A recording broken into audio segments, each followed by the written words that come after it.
But let's also take stock of what's going on in retail. India is one of the fastest growing luxury markets in the world. But how has the second wave impacted consumption trends as well as demand, and what's the outlook? Who better than Darshan Mehta, the managing director at Reliance Brands, to walk us through the outlook?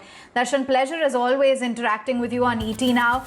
To begin with, let's start off by just talking about the impact of the second wave on the luxury retail market, because that must have been fairly brutal after just having recovered from the first wave. What has been the impact across the board? Well, as always, Indians, whether they are consumers, citizens, they all surprise us. So intuitive logic said that given that the COVID wave, the second wave, was far more brutal on our lives in terms of healthcare, we would have expected the consumer recovery or the demand recovery to be tepid. It's been quite the contrary. In fact, we now have a bit of a fallback to go by. Same month last year, if you compare June 2020 to June 2021, last year we were recovering for COVID, the first wave. The second recovery has been astonishingly better. So all I can say is fingers crossed. Although having said that, we still have 20% of our stores locked down in states like Maharashtra, which have still not opened up. But wherever they open up, it's quite a astounding recovery.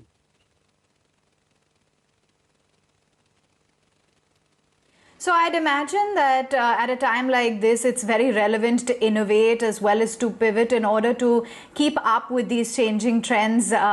So I believe there's the concept of distance selling.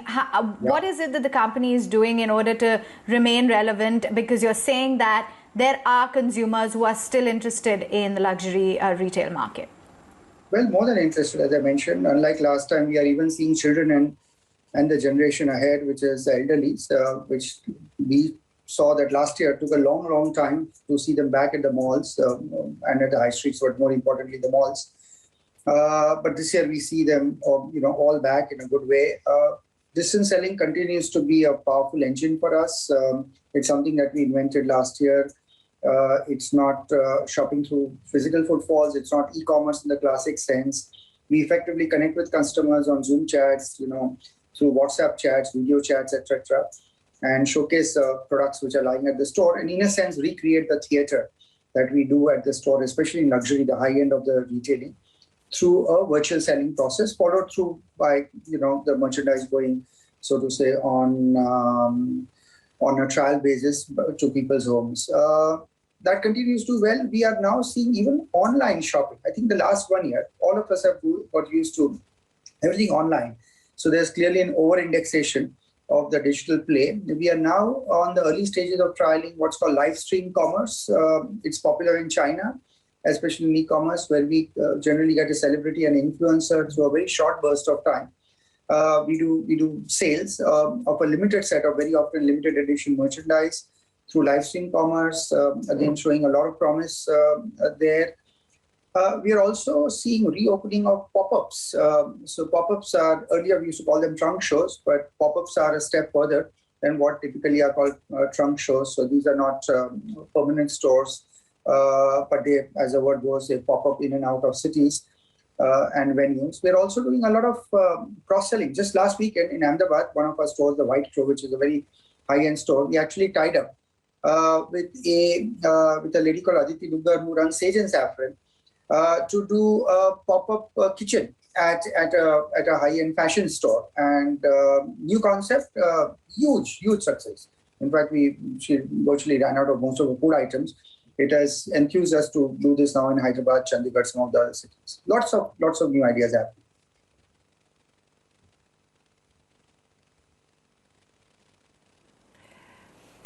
Love the innovation, Darshan. I want to get a big picture view from you on which segments are doing well, because you have such a wide cross-section of brands, and I'm curious to know where you're seeing more growth or momentum, given that most people are still sitting at home. So are they, buying up and storing value products, whether it's menswear, or is it more accessories? Is it other pockets? Where are you seeing maximum traction when it comes to segments? So there's a phrase invented called trapped customers. So we are looking at trapped customers. This time there is no Dubai or Maldives also to escape to. unlike last time. We are, again, like last year, we are seeing the best momentum in what we call our bridge to luxury and our first line luxury brands that continues to do exceedingly well. We have the new Spring Summer 21 merchandise, which has been lying in stores. It just came in time when the second lockdown happened. So customers are really lapping that up. We pushed out our typically what we call end of season sale to sometime in August. So we still have 6 weeks or thereabouts for full price selling to happen. Strangely, unlike last time, we are also seeing on our children's category, mother care, Hamleys and such like, showing again very good traction. Last year, that really suffered. Categories such as footwear continue to be very tepid in terms of their growth. So I think footwear is the only section which is suffering a bit. We are also finding both within men's and women's wear more going towards comfort wear rather than athleisure. I think the athleisure trend got overplayed, and to that extent, so for instance, we are selling cashmere track pants in Xenia. So they're still track pants, but they're made of very expensive cashmere. So to that extent, and it's not athleisure, you can't wear that to a gym. But clearly, when you're working long hours at home on a desk in front of a screen, you want something that is very luxurious and comfort. So that's another category doing very well.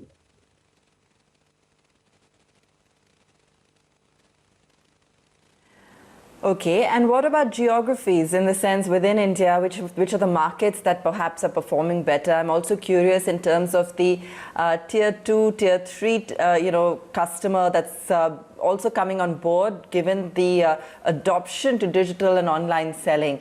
Are you seeing an increase there? Is there more momentum in some of these pockets than even in the key urban areas? So other than Bombay, Pune, two big markets in Maharashtra, which continue to remain closed, Delhi clearly is by far the market that leads the way as expected. Hyderabad is not far behind. Chennai just opened a few days ago, so early days. But as always, the small town India continues to surprise us. Chandigarh doing very well. Most of the parts in North, again, we use our traveling pop-up concepts to reach out to those customers, other than through our online channels. Ajio Lux is one of our key multi-branded luxury online portal, doing very well. And increasingly, we realize that we should constantly look at customers within the what we call tier 2 and tier 3 towns, although I don't like personally that phrase. We should look at that customers with fresh eyes and fresh respect. They have two things that generally the customer in the bigger cities don't have. One is time. Time is a big currency. So weekday shopping, 6 p.m., 7 p.m. in the evening on weekdays in a town like Chandigarh would surprise you because it is 2x what could happen on a weekend in Delhi. So they have time. And secondly, their disposable purchasing power is much higher given the fact that cost of rent, cost of living, overall media education is much lower. And then, of course, there's no travel, which is happening. We are also seeing, unlike last time, we are seeing preponement of marriages. Last time we saw most marriages were getting postponed to when the COVID would pass. Now, more and more people are reconciling potentially to a third wave and so on and so forth.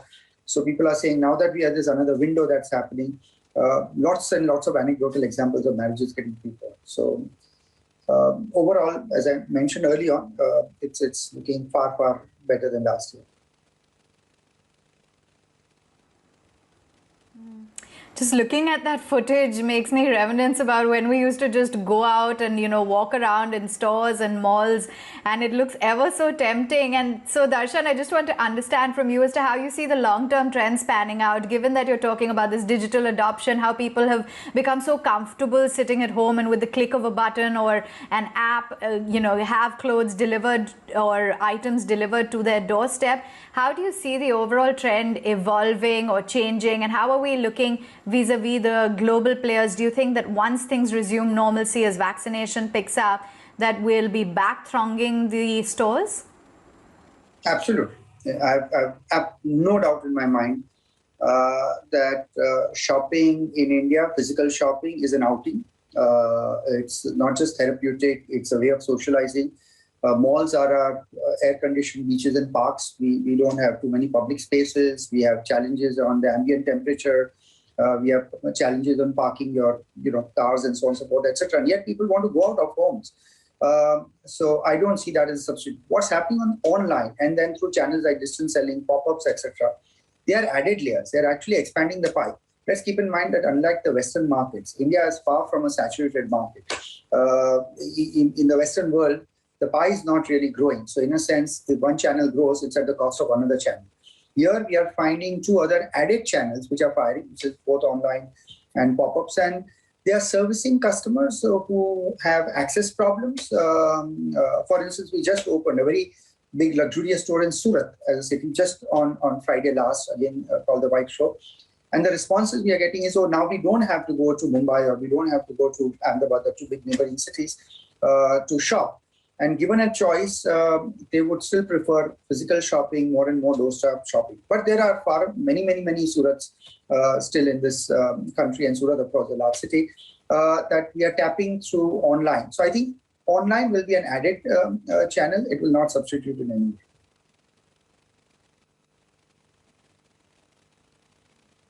And what about the entire sector as a whole? Given your experience here, do you believe that it's going to be very difficult for some of the small players to survive? How much of a percentage, if you have any idea, have already wrapped up operations due to the severe impact of the pandemic?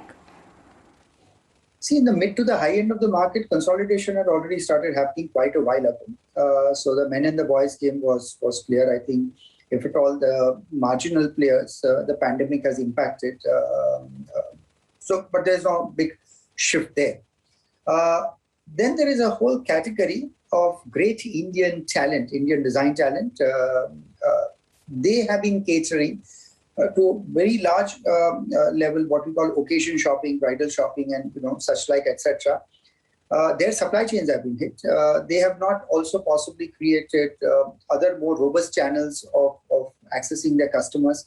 It's always been personal selling, retail clienteling in a physical sense. I also believe that consolidation will start happening. We have seen smatterings of some corporate investments happening there.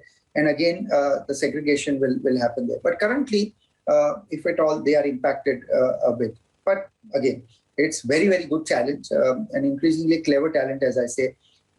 So we will find, if you will, we'll come out stronger. As generally the phrase goes, what doesn't kill you makes you stronger. And I think that's going to happen to the Indian design talent also.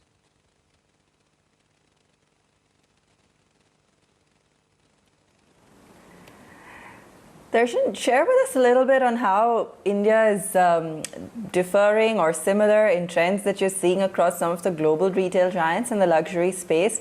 We've seen some phenomenal numbers coming in after the initial knee-jerk reaction to the pandemic. So clearly buying does seem to be a trend across the globe. But if we go a little deeper here, perhaps, what are some of the similarities or differences that you observe? I think more similarities than differences. And one clear similarity is that people are gravitating towards products which are, quote unquote, in their own minds, more timeless. I think in this era, the grab and go, fast fashion, wear and throw, on multiple counts is going to start taking a big beating. One count, of course, people are more and more conscious about the environment, sustainability, all of that. Fashion is one of the most polluting industries all over the world.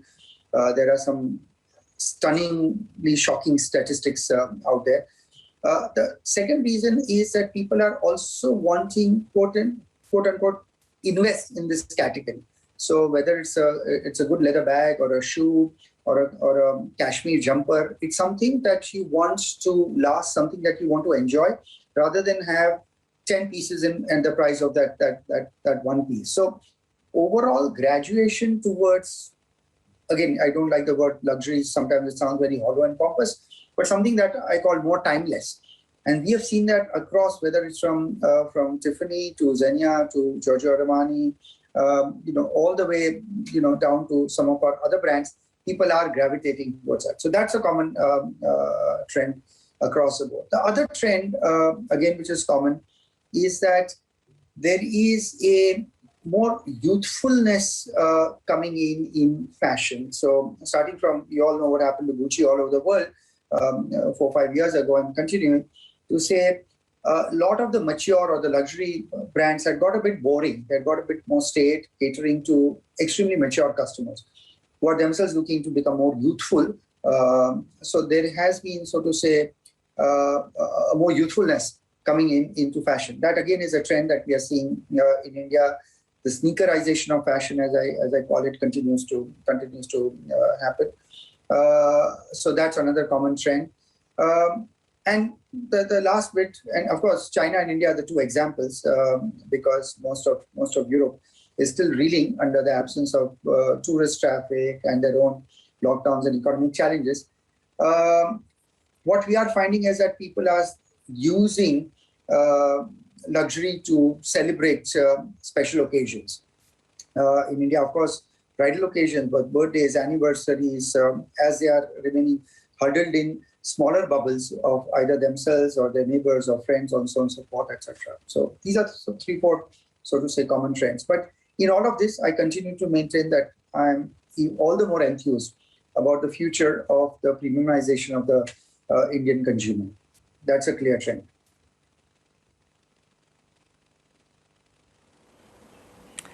Fantastic, Darshan. We've covered a lot of ground, and it's been absolutely fantastic to speak with you today and hear some of the trends that are emerging very prominently in the luxury retail space. Thanks for joining us this morning, taking the time out and speaking to us here on ET Now.